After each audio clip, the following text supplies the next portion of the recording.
अध्याय 6।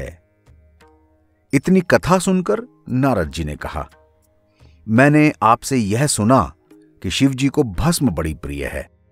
इससे बढ़कर श्रेष्ठ कोई वस्त्र और आभूषण नहीं है।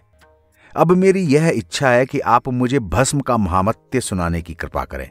यह सुनकर ब्रह्मा ने कहा, भस्म चारों पदार्थों को देने वाला है।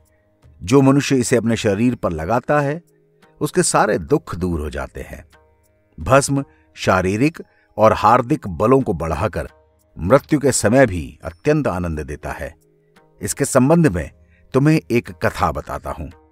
दशारण्य नामक देश में वज्रबाहु नामक एक राजा राज्य करता था। उसकी बहुत पत्नियां थीं। भाग्यवश जब बड़ी रानी के बेटा होने को हुआ तो सारी पत्नियों ने ईर्ष्या के वशीभूत होकर उसे विष पिला दिया। यद्यपि उसे बहुत कष्ट उठाने पड़े, लेकिन उपचार के बाद वो ठीक हो गई। नियत समय पर उसने एक अत्यंत सुंदर बेटे को जन्म दिया। यह देखकर उसकी सौतों को और भी अधिक ईर्ष्या हो गई। लेकिन विष के प्रभाव से नवजात शिशु हमेशा रोता रहता था और रानी भी बेटे के जन्म के बाद बहुत बीमार रहने लगी। उस राजा ने बड़े बड़े वैद्यों से उसका इलाज कराया, लेकिन कोई लाभ ना हुआ। हे नारद, कुछ समय ऐसे ही चलता रहा। एक दिन राजा ने बहुत दुखी होकर यह सोचा, ये माता और बेटा पूर्व जन्म के महापापी लगते हैं, इसलिए इन्हें इस तरीके का दुख भोगना पड़ रहा है। किसी शुभ काम के कारण ही ये मेरे पास आ गए थे, लेकिन अब अपने अन्य पापों की वजह से दुख भोग रहे हैं। इनके रोने पीटने से मेरे आहार विहार में भी विघ्न पड़ रहा है। यह सोचकर राजा ने एक सेवक को आज्ञा दी कि तुम रानी को और उसके बेटे को वन में छोड़ाओ।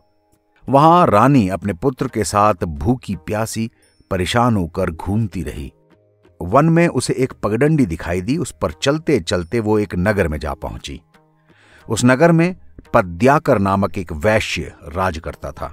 उस राजा की दासी ने जब उस रानी को देखा तो अपने हृदय में बहुत दुखी हुई। कृपा करके वो राजा के पास उसे ले गई।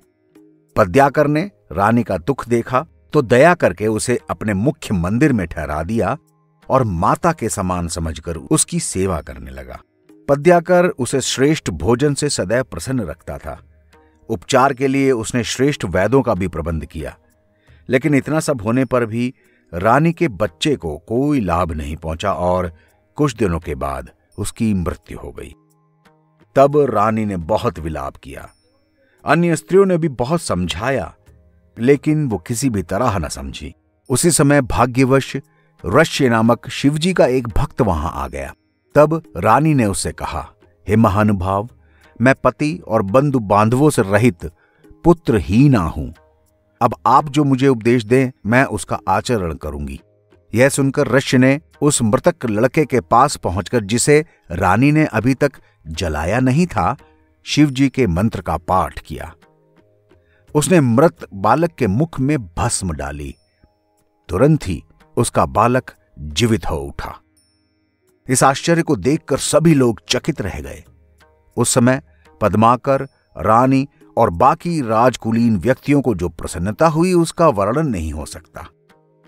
रानी ने बहुत आनंद में भरकर बेटे को गोद में उठा लिया और योगी के चरणों पर अपने मस्तक रख दिया। उस समय ऋषि ने कृपा करके उस बालक के सारे शरीर पर भस्म लगा दी। योगी ने प्रसन्न होकर रानी को आशीर्वाद दिया, हे रानी, तुम जरा मृत्यु से रहित होकर प्रलय काल तक जीवित रहोगी और यह तुम्हारा बेटा भी अपने पिता का राज्य पाएगा, विद्या पाएगा और बहुत महान बनेगा। तब तक तुम यहीं रहो। इतना कहकर ऋषि तो अपने स्थान को चले गए और रानी अपने पुत्र भद्रायुष समेत वहीं रह गई। पद्माकर ने भद्रायुष के पढ़ने का उचित प्रबंध किया।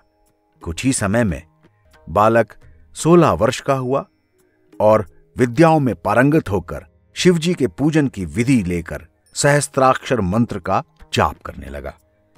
उसने अपने संपूर्ण शरीर में भस्म लगाई, जिससे उसे 12,000 हाथियों का बल मिला। फिर भद्रायुष अपने पिता की राजधानी में जा पहुंचा और सिंहासन पर अपना अधिकार कर लिया। वह पद्माकर को अपने भाई की तरह समझकर अत्यंत आनंद देता रहा। उसने पद्माकर को अपने भाई की तरह मानकर सारी सुविधाएं दी। भद्रायुष शिवजी का ऐसा परम भक्त था जिसकी प्रशंसा तीनों लोकों में फैल गई।